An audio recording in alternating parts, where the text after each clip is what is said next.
मंच पर दिव्य संतों के श्री चरणों में प्रणाम करता हूं, नमन करता हूं। कार्यक्रम में उपस्थित आदरणीय ठाकुर साहब,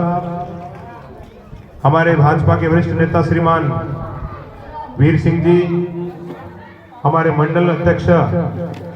आदरणीय देवासी जी, फौजी साहब, यहां आपके बीच में से विदाई लेने वाले आदरणीय गुरुजी, गांव के सभी सम्मानित पिता तुल्य देव तुल्य सभी महानुभावों को आज के इस वार्षिक उत्सव में नमन करता हूं, प्रणाम करता हूं। एक शानदार कार्यक्रम अभी हम सब के बीच में हुआ और उस कार्यक्रम को देख करके मंच पर हम सबका तो रोम रोम जागृत हुआ, लेकिन जिस मंच पर कोई फौज से रिटायर्ड या कोई फौजी बैठा हो तो वो कल्पना कर सकता है कि छोटे से गांव में ऐसी प्रतिभाएं भी आगे आकर के समाज को और देश को दिशा दे सकती है। मैं चाहूंगा कि इस कार्यक्रम को जिन्होंने भी किया है, एक अद्भुत मेहनत, लगन और समर्पण के भाव के साथ में उस अध्यापक जी की यह मेहनत है। मैं चाहूंगा एक बार भगवती प्रसाद जी के लिए जोरदार तालियों से उनका स्वागत और अभिनंदन करें। वीरसा ऐसे लोगों का सम्मान होना चाहिए। ये जो चापलूसी और राजनीतिक अप्रोच के द्वारा जो 15 अगस्त 26 जनवरी पे लोग सम्मान लेते हैं, वो बंद करवाइए और गांवों की प्रतिभाओं को आगे निकालने वाले इन वास्तविक हीरो का सम्मान कराइए, क्योंकि दुनिया की पूरी ताकत गांवों में से निकलती है। और कार्यक्रम करने वाली भी सारी महीने थी, इससे बढ़िया कोई हो नहीं सकता, क्योंकि ये जीजाबाई और पन्ना धाय जैसी माताएं जो निकलती है वो इन्हीं बेटियों में से निकलती है। आप याद रखिए, अगर किसी का बाप पढ़ा लिखा है तो उसका बेटा अनपढ़ हो सकता है, लेकिन दुनिया में ऐसा कोई उदाहरण नहीं मिलेगा कि मां पढ़ी लिखी और बेटा अनपढ़ निकल जाए। इसलिए बहनों के द्वारा ये जो कार्यक्रम किया गया, मैं निश्चित तौर पर आज इस मंच पर बैठ करके अपने आप को गौरवान्वित महसूस कर रहा हूं। एक और टोली है इस गांव के युवाओं की। हम 21वीं सदी के इस देश में रहते हैं जहां कहते हैं कि युवा तो केवल पथ भ्रमित है, नशा करता है, समाज विरोधी है, राष्ट्र विरोधी है। जब कुंडल की इस भूमि से ऐसे युवा मित्र मंडल के युवाओं को देखते हैं तो गर्व से सीना चौड़ा होता है कि मेरे देश का नौजवान समाज और देश की चिंता भी करता है। एक युवाओं की टोली जो इस गांव में स्कूल के माध्यम से प्रतिभाएं कैसे आगे आए, अच्छे छात्र छात्राओं का चयन कैसे हो,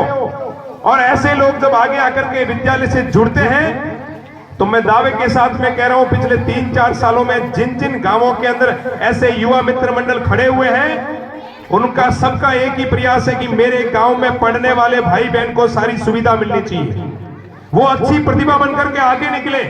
और अपने गांव का, अपने समाज का नाम रोशन करें। मैं इस युवा मित्र मंडल के सभी साथियों का तहे दिल से अभिनंदन करता हूं, क्योंकि देश और दुनिया को बदलने की कोई ताकत रखता है तो वो नौजवान रखता है, युवा रखता है, और युवा जो करता है वो देश और दुनिया की दिशा बदलती है। इसलिए इन युवाओं के लिए एक बार जोरदार तालियों से इनका स्वागत और अभिनंदन करें।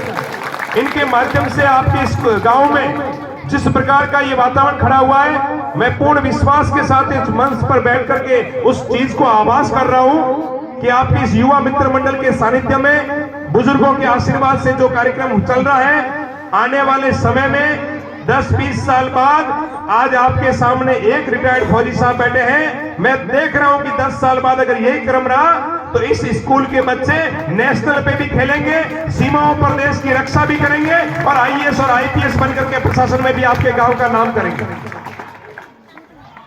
मैं इस विद्यालय के समस्त शिक्षकों का भी सम्मान करता हूं। कहते हैं कि किसी भी राष्ट्र का निर्माण क्लासरूम से होता है,